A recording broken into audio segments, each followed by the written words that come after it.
मैं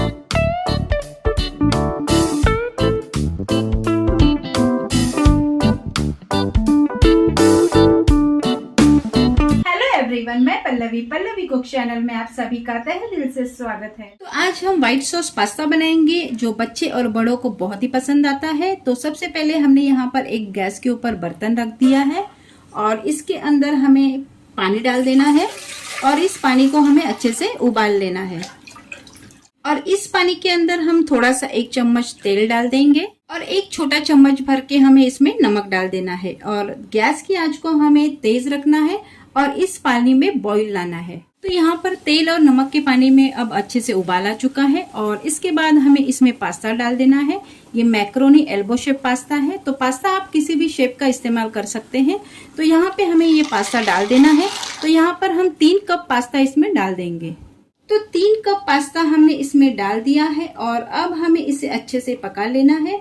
कम से कम हमें 5 से 7 मिनट तक इसे अच्छे से उबाल लेना है और इस पास्ता को हमें अच्छे से पका लेना है। तो 5 मिनट के बाद हम चेक करेंगे हमारा ये पास्ता अच्छे से पक गया है या नहीं। तो पास्ता को पकते हुए अब 7 मिनट हो चुके हैं और अब हम चेक कर लेते हैं हमारा ये पास्ता रेडी है या नहीं। तो इसमें से हम एक पास्ता ले लेते हैं और इसे हम चेक करते हैं। तो इसे हम कट करके देखेंगे। तो ये देखिए बहुत ही आसानी से ये कट हो रहा है, इसका मतलब है ये तैयार है। तो चलिए फिर गैस की आंच को हमें बंद कर देना है। बॉइल्ड पास्ता को हमें अब स्ट्रेन कर लेना है और स्ट्रेन करने के लिए हमने यहाँ पर एक स्ट्रेनर रख दिया है, एक नीचे बर्तन भी रखा है। तो सारे पास्ता को हम इसमें डाल देंगे और इसका पूरा पानी हम निकाल देंगे। तो पास्ता को स्ट्रेनर में डाल देने के बाद ऊपर से हमें फिर से इसके ऊपर ठंडा पानी डाल देना है ताकि इसकी जो पकने की प्रोसीजर है वो रुक जाए और पास्ता पूरी तरह से ठंडा हो जाए। तो ऊपर से हम इसके ऊपर पानी डाल देते हैं। तो पूरे पास्ता के ऊपर हमने ठंडा पानी डाल दिया है, नॉर्मल टैप वाटर, और अब हमें इसे साइड में रख देना है। तो पास्ता में डालने के लिए हमने यहाँ पर कुछ वेजिटेबल्स कट करके लिए हैं। तो उसमें हमने गाजर लिया है, 1 गाजर हमने बारीक कटा हुआ लिया है, 1 मीडियम साइज का प्याज हमने बारीक कटा हुआ लिया है, 1 हमने शिमला मिर्ची बारीक कटी हुई ली है और 8-10 कलियां हमने लहसुन की बारीक कट करके ली है। इसमें अगर आप चाहे तो बॉइल्ड कॉर्न या फिर मशरूम भी इस्तेमाल कर सकते हैं। तो वेजिटेबल आप अपने पसंद के हिसाब से कोई भी इस्तेमाल कर सकते हैं। तो अब हमें इसे सौते कर लेना है। तो वेजिटेबल्स को सौते करने के लिए हमने यहाँ पर एक गैस के ऊपर कढ़ाई रख दी है और उसके अंदर हमें 1 बड़ा चम्मच बटर डाल देना है या फिर आप तेल भी इस्तेमाल कर सकते हैं। तो बटर को हमें अच्छे से पिघला लेना है। गैस की आंच को हमें धीमा ही रखना है। तो बटर पिघल जाने के बाद हमने ये जो लहसुन बारीक कटा हुआ लिया था तो उसे भी हमें इसमें डाल देना है। तो लहसुन को हमें चलाते हुए हल्का सा ब्राउन कर लेना है। इसके बाद हमने ये जो बारीक कटा हुआ प्याज लिया है तो उसे भी हमें इसमें डाल देना है। इसके बाद हमने जो गाजर लिया था उसे भी हम इसमें डाल देंगे और बारीक कटी हुई शिमला मिर्च भी हमने ली थी तो इसे भी हमें इसमें डाल देना है। तो सारे वेजिटेबल्स डाल देने के बाद हमें इसे चलाते हुए पका लेना है और इसे पूरी तरह से नहीं पकाना है, थोड़ा सा हल्का सा इसमें कच्चापन रहना चाहिए। तो इसे हम 2 मिनट तक ऐसे ही चलाते हुए पका लेते हैं। तो सारे वेजिटेबल्स को हमने थोड़ा सा कच्चा रहने तक पका लिया है ताकि पास्ता में थोड़ा सा क्रंची इसका फ्लेवर आ जाए। तो ये वेजिटेबल्स अब हमारे सौते करके तैयार है और अब हमें इसे साइड में निकाल के रख देना है और इसी कढ़ाई में हम व्हाइट सॉस भी तैयार करेंगे। तो ये सारे वेजिटेबल्स अब हम साइड में निकाल के रख देते हैं। सारे वेजिटेबल्स को निकाल लेने के बाद फिर से हमें 1 बड़ा चम्मच इसमें बटर डाल देना है। बटर मेल्ट होने के बाद हमें इसमें 3 टेबलस्पून मैदा डाल देना है। तो इसमें हम 3 टेबलस्पून मैदा डाल देते हैं। तो मैदा को हमें अच्छे से मिक्स कर लेना है। गैस की आंच को हमें धीमा ही रखना है। मैदा को हमें ज्यादा देर तक नहीं भूनना है, बस इसे हल्का सा हमें रोस्ट कर लेना है। तो यहाँ पर हमने 3 कप पास्ता लिया था तो 3 टेबलस्पून हमने यहाँ पर मैदा भी इस्तेमाल किया है। तो मैदे को भूनते वक्त अगर आपको ये थोड़ा सा ज्यादा ड्राई लग रहा हो तो आप थोड़ा सा बटर इसमें और ऐड कर सकते हैं। तो ये सारा मैदा अब हमने ड्राई रोस्ट कर लिया है और इसके अंदर हमें इसमें अब दूध डाल देना है। तो यहाँ पर हमने जिस कप से पास्ता मेजर किया था तो उसी कप से हमने यहाँ पर दूध ले लिया है। तो दूध हमें ऐसे 2 कप भर के इसमें डाल देना है। तो 2 कप दूध डाल देने के बाद हमें मैदे को अच्छे से मिक्स कर लेना है। ये जैसे जैसे दूध गर्म होते जाएगा वैसे वैसे ये जो मैदा है इसमें का वो पिघलते जाएगा और एक इसकी स्मूथ पेस्ट तैयार हो जाएगी।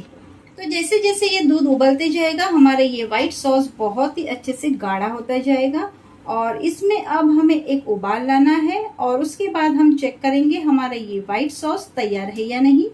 ये देखिए व्हाइट सॉस में अच्छे से बबल्स आना शुरू हो गए हैं, इसका मतलब हमारा ये सॉस अब अच्छे से तैयार है और अब हमें इसे चेक कर लेना है ये पूरी तरह से तैयार है या नहीं। तो चेक करने के लिए हमने ये जो स्पैचुला लिया है तो उसकी उल्टी साइड पकड़ के हमें इसमें से एक लाइन खींचनी है। तो ये लाइन खींच रही है इसका मतलब है हमारा ये सॉस तैयार है। तो इसके बाद हमें सॉस में सारे हर्ब्स डाल देने हैं। तो यहाँ पर हमने 1 बड़ा चम्मच इटालियन सीजनिंग लिया है तो इसे भी हम इसमें डाल देते हैं। अगर आपके पास ये नहीं है तो आप मिक्स हर्ब भी इसमें डाल सकते हैं। इसके बाद 1 चम्मच हमने यहाँ पर ऑरेगोनो लिया है तो इसे भी हम इसमें डाल देंगे। 1 चम्मच हमने यहाँ पर चिली फ्लेक्स लिए हैं तो इसे भी हमें इसमें डाल देना है। 1 छोटा चम्मच हमने यहाँ पर काली मिर्च का पाउडर लिया है तो इसे भी हमें इसमें डाल देना है फ्लेवर के लिए। आधा छोटा चम्मच हमने यहाँ पर नमक लिया है तो इसे भी हमें इसमें डाल देना है। इसके बाद हमने ये जो वेजिटेबल सौते करके रखे थे तो इसे भी हमें इसमें डाल देना है। तो सारे हर्ब्स और वेजिटेबल्स को हमें अच्छे से मिक्स कर लेना है और सबसे आखिर में हमने जो पास्ता बॉईल करके रखा था तो उसे भी हमें इसमें डाल देना है और सारे पास्ता को भी हमें अच्छे से इसमें कोट कर लेना है। तो इसे हम अच्छे से चलाते हुए मिक्स कर लेंगे और अगर आपको ये सॉस ज्यादा गाढ़ा लग रहा हो तो इसमें हम थोड़ा सा दूध बॉईल करके इसमें ऐड कर सकते हैं ताकि हमारा ये जो सॉस है वो थोड़ा सा पतला लगे। और सबसे आखिर में हमें इसमें चीज डाल देना है, प्रोसेस्ड चीज। अगर आपके पास चीज क्यूब है तो आप वो भी इस्तेमाल कर सकते हैं। मेरे पास ये चीज स्लाइस है तो इसलिए मैं ये इस्तेमाल करूंगी और इसे हमें इसमें डाल देना है। इसके बाद हमने यहाँ पर मोज़रेला चीज लिया है तो इसे भी हमें इसमें डाल देना है और चीज आप अपने टेस्ट के हिसाब से कम ज्यादा डाल सकते हैं। तो इसे अच्छे से हमें मिक्स कर लेना है। तो सारा चीज अब हमें अच्छे से मिक्स कर लेना है। अगर आप चाहे तो जब हमने व्हाइट सॉस बनाया था उस टाइम पर भी आप ये सारा चीज उसमें डाल सकते हैं या फिर आखिर में भी डाल सकते हैं। तो सारा चीज हमने अच्छे से मेल्ट कर लेना है। तो सारा चीज अच्छे से मिक्स कर लेने के बाद अब हमें सिर्फ इसे 1 मिनट तक गैस के ऊपर रखना है और उसके बाद हमें इसकी प्लेटिंग कर लेनी है। तो व्हाइट सॉस को हमने एक प्लेट में सर्व कर लिया है और ऊपर से हमें फिर से चिली फ्लेक्स से थोड़ा सा गार्निशिंग करनी है और थोड़ा सा हमें इसके ऊपर ऑरेगोनो भी डाल देना है ताकि हमारा ये जो व्हाइट सॉस पास्ता है वो बहुत ही डिलीशियस और बहुत ही अच्छा दिखे।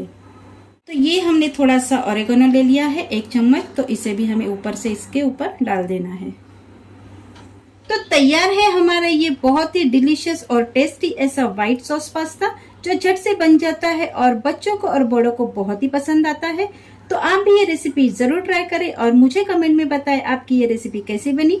तो मिलते हैं नेक्स्ट वीडियो में, तब तक के लिए always stay healthy and stay safe.